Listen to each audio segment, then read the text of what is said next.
Mas vamos nos concentrar agora no capítulo 2, onde o Eterno diz o seguinte: assim, o relato diz, assim foram criados, acabados os céus e a terra e todo o seu exército.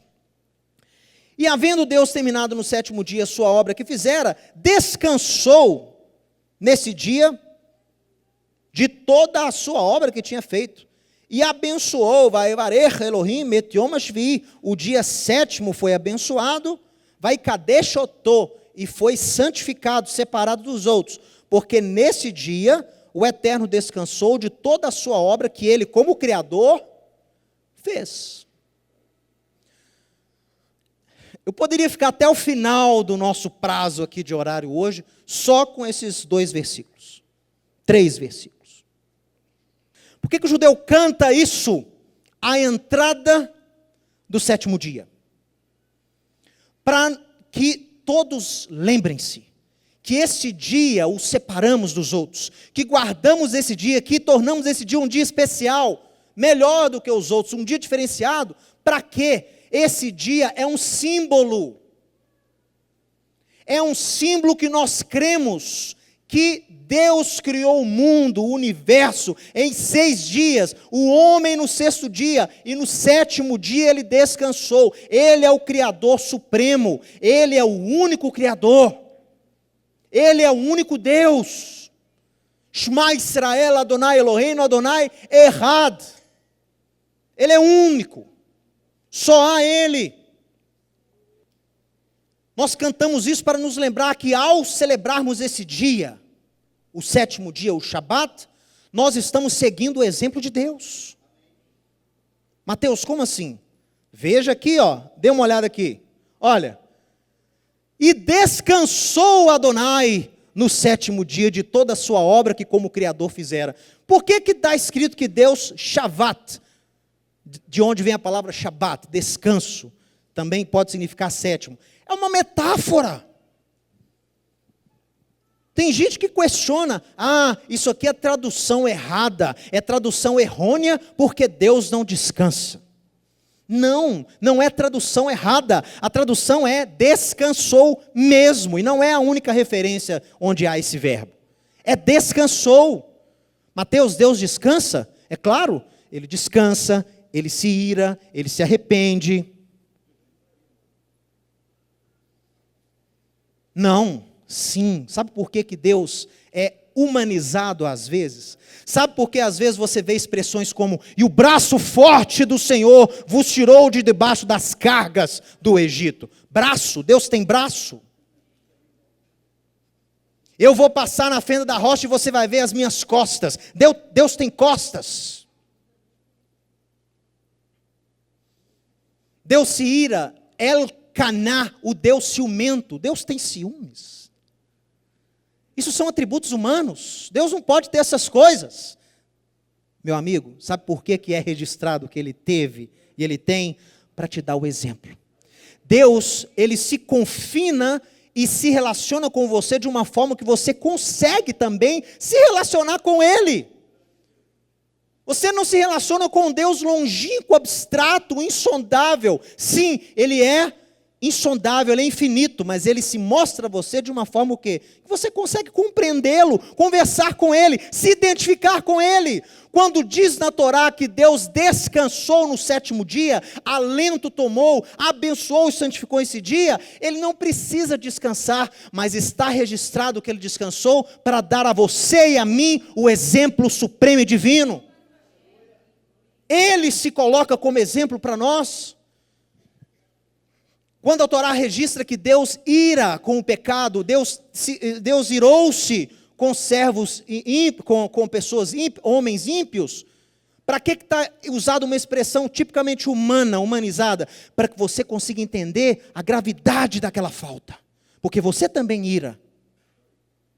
Quando está escrito lá na porção Nor que arrependeu o Eterno de ter feito o homem sobre a terra, aí vem os teólogos, não pode se arrependeu porque Deus não se arrepende. Meu amigo, a linguagem é essa mesma, para que você possa ter um gostinho do sentimento que Deus teve quando viu o homem afundado na iniquidade, na violência, e arrependeu-se Deus.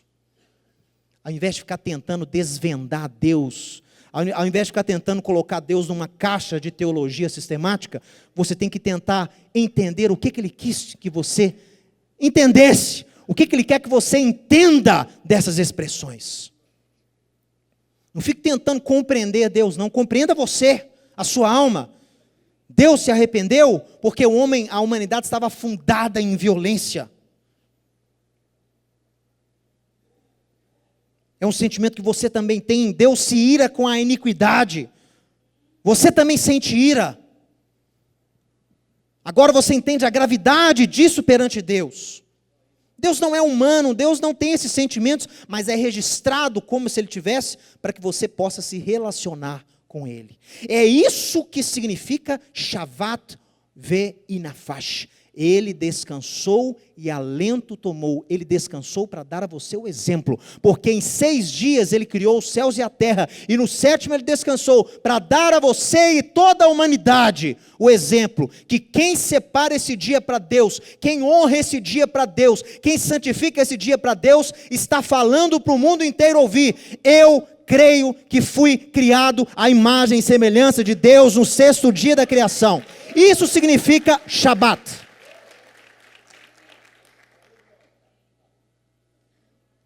Milhares de anos antes de denominações protestantes que dizem guardar o sábado, milhares ou pelo menos séculos antes de Israel, o povo de Israel receber a lei lá no Sinai, séculos antes, Deus já estava estabelecendo um princípio para toda a humanidade. Está escrito descansou. Não é para você ficar trucando a tradução, não. É para que você aprenda com o exemplo. E aprenda a santificar esse dia para Deus. Aprenda a honrar esse dia para Deus. Não como os homens fazem. Não como Israel veio a fazer nos dias de Yeshua. E até hoje muitos ainda o fazem dessa forma. Transformando esse grande presente de Deus para a humanidade num peso. Num elemento opressor. Um elemento que suga e rouba a alegria do homem. O dia da semana que você tem que estar mais alegre, feliz e grato, transformado no dia que você está mais oprimido. Não pode. Shabat é um presente de Deus para você. Shabat é o dia que você se alegra. Shabat é o dia que você dedica-se a Deus. Shabat é o dia que você torna o especial de alguma forma. Ou você vem à sinagoga com a melhor roupa, não é? Ou você faz aquele almoço especial para toda a família. Você se reúne, ou se você tem a oportunidade, você passa com a sua família, você pode fazer um piquenique com a sua família, você vai contar a história da paraxá da semana para os seus filhos, você vai ficar em família, seja tirar um cochilo à tarde em família, toda a família descansando junto sábado à tarde, seja o que for, mas faça esse dia um dia especial para você e para a sua casa. Deus não precisa de Shabat, quem precisa de Shabat somos nós. É uma grande metáfora que passa despercebida na teologia. Descansar no sábado foi dado para toda a humanidade.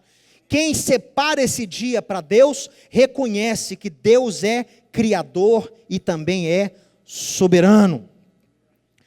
Para o povo de Deus além do princípio estabelecido em Gênesis, que é reconhecer que Deus é o criador, mas para o povo de Deus também é o quê? O Shabat, quem reconhece esse dia e o separa para Deus, o Shabat também é símbolo da aliança. Olha que coisa mais interessante, pessoal. Ele é falado a respeito de sábado igual a símbolo da aliança. Em Êxodo 31 e também em Isaías 56, Shabat é um símbolo de aliança. Assim como o arco-íris é o símbolo da aliança entre Deus e a humanidade, Shabat é o símbolo da aliança entre Deus e o seu povo. É o símbolo. Para a humanidade, quer dizer o quê? Reconhecer que Deus te fez, que você não veio de um macaco evoluído. Você foi criado à imagem e semelhança de Deus. Já está bom. Agora quer ir além? Quer ser povo de Deus? Quer ser povo de Deus? Até aí você é Binei Noah, filho de Noé. Mas Noé não foi aquele que alcançou a aliança. A aliança que tem que estar interessada é de Abraão, porque Abraão é o quê? Em Abraão é constituído o povo de Deus. Em Abraão e não Noé. Noé não constituiu o povo de Deus. Quem constituiu o povo de Deus foi Abraão. Tanto os filhos da promessa quanto os seus filhos pela fé são seus herdeiros e são povo de Deus. Seja o judeu descendente em Isaac, ou aquele que não é judeu, mas através de Yeshua foi aproximado da comunidade de Israel, vocês dois, judeus e não judeus juntos, são filhos de Abraão. Um mediante a fé, o outro mediante a promessa. São uma família só. Se você é povo de Deus, o Shabat para você significa, além do Gênesis capítulo 2, significa o quê? Eu tenho uma aliança com Deus. Aí o sujeito chega na sua casa na sexta-noite, está tudo preparado, aquele jantar maravilhoso, as crianças de banho tomado, preparando para receber o Shabat, não é? Aquele jantar especial. Aí a pessoa vê que na sua casa, da sexta-noite até o sábado de tarde, é o dia alegre, você passa com a sua família, você vai à sinagoga junto, você estuda a Torá, é um dia de deleite, vocês passeiam, e a pessoa fala, mas por que esse dia é tão... Por que tem esse dia? Por que vocês fazem isso? Aí você responde, porque eu sou povo de Deus. E quando você vê esse dia diferente da minha família, isso é um testemunho para mim, que eu sou povo de Deus. Esse dia tem que ser diferente para mim. Ele é símbolo de uma aliança. E não é só com Israel. Senão Isaías não mencionava esse dia como atrelado a essa aliança também. Shabat é símbolo de aliança para o povo do Eterno. O apóstolo Paulo em Colossenses capítulo 2, ele diz, ninguém vos julgue por causa de sábados. Porque era uma coisa que os primeiros discípulos de Yeshua, não judeus, também celebravam com os judeus. E que outros judeus, não discípulos de Yeshua, ou gregos incrédulos ímpios, criticavam o grego, o gentio, o romano, que guardava esse dia como os judeus. Não no legalismo dos judeus, mas na aliança que os judeus têm com Deus, que ele tem também através de Yeshua. E aí outros judeus e outros gregos diziam, por que vocês fazem isso? Vocês não são circuncidados? Vocês não são judeus? Está brincando de ser judeu agora? Celebrando sábado, celebrando festa, fazendo distinção de alimento? Está brincando de ser judeu? E aí Paulo vem um ensino apostólico, não deixe que ninguém se faça árbitro sobre vocês. Porque todas essas coisas apontam para o mundo, a figura dessas coisas são figuras do mundo vindouro, daquilo que está por vir. E a substância, o corpo dessas coisas é o quê? É de Cristo, é do Mashiach. Eu achei que Paulo estivesse falando contra essas coisas. Como que ele vai falar contra coisas que ele mesmo atesta na conclusão do versículo, que são substância, que é corpo de Cristo? Então o corpo de Cristo, o sábado, a lua nova, as festas, os alimentos, então isso tudo é do diabo. Como? Se ele fala que isso tudo, a substância disso tudo é Cristo. E essas coisas apontam para o mundo vindouro. É por isso que você vai achar Shabat no milênio. É por isso que você vai achar distinção de alimentos no milênio. É por isso que você vai achar festa bíblica no milênio. Essas coisas apontam para aquilo que ainda está por vir. São sombra. O que é sombra? Imagem projetada. Não é a coisa real ainda, mas é o quê? É uma amostra.